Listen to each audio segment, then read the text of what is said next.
Thank you. Geoffrey Millard. My name is Geoff Millard. I served for 9 years in the New York Army National Guard, 13 months of that in Operation Iraqi Freedom.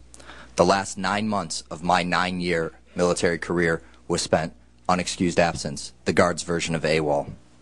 I was mailed my honorable discharge in May of 2007. I'd like to summarize my written testimony. All of the testifiers have submitted full written testimony to the chair so that it can be entered into the record. And I will summarize my testimony. I'd like to start by saying... I'm going to interrupt you just for a second, because when you said that about your testimony, I want to make sure that all of you know that your entire testimony will be entered into the record. Thank you. I would like to thank the Progressive Caucus, especially, though, the chair, Representative Woolsey, and her entire staff, especially, though, Bill Gould and Chris Shields. Also, I'd like to thank the co-chair, Representative Lee, and Representative Waters, for listening to more than just politicians, pundits, and generals. Thank you for listening to soldiers.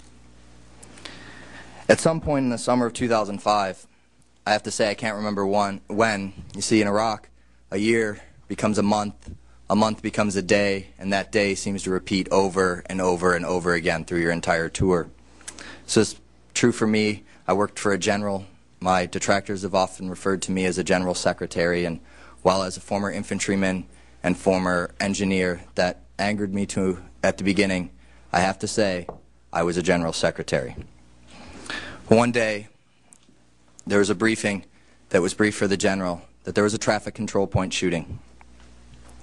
In it, a young private saw a vehicle speeding at his traffic control point and made a split-second decision and put more than 200 rounds into this vehicle as it sped towards them, putting it to a stop and killing all of its inhabitants. He then watched as the mother, father, and 2 children were dragged from that car. That evening, as it was briefed to the general, and I flipped the slides for that briefing, Colonel Rochelle from the 42nd Infantry Division, DISCOM commander, and I have to apologize for a little vulgarity here, but I feel it's intricate for my testimony. He turned in his chair to an entire division-level staff and said, and I quote, "If these fucking Hajis learned to drive, this shit wouldn't happen." I was set back by that. I expected more out of high-ranking officers coming from a line unit. I expected a lot more. And as I looked around at the other officers and high-ranking NCOs in the room, non-commissioned officers, I found no dissenting facial expressions or body language, just nodding of the head, as if to say, yep, if these effing Hajis learned to drive, this wouldn't happen. I don't think that that's really true, but yet it seemed in Iraq everything became Haji. Everything that wasn't us became Haji. If it was the Pakistanis that did our laundry, they became Hajis. If it were the KBR employees that made our food at the chow hall, they became Hajis. And in the Muslim world, to a Muslim, the term Haji is a term of great respect.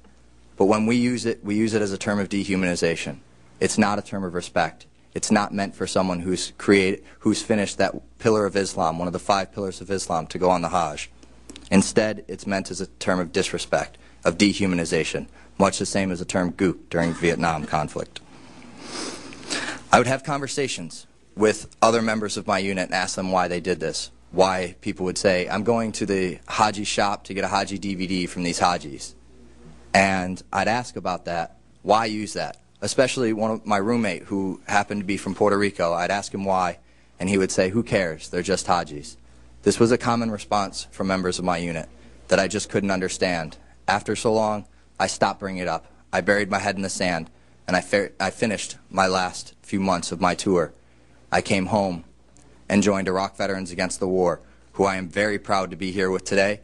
I thank the caucus, and I thank Iraq Veterans Against the War for allowing us to be here. Thank you.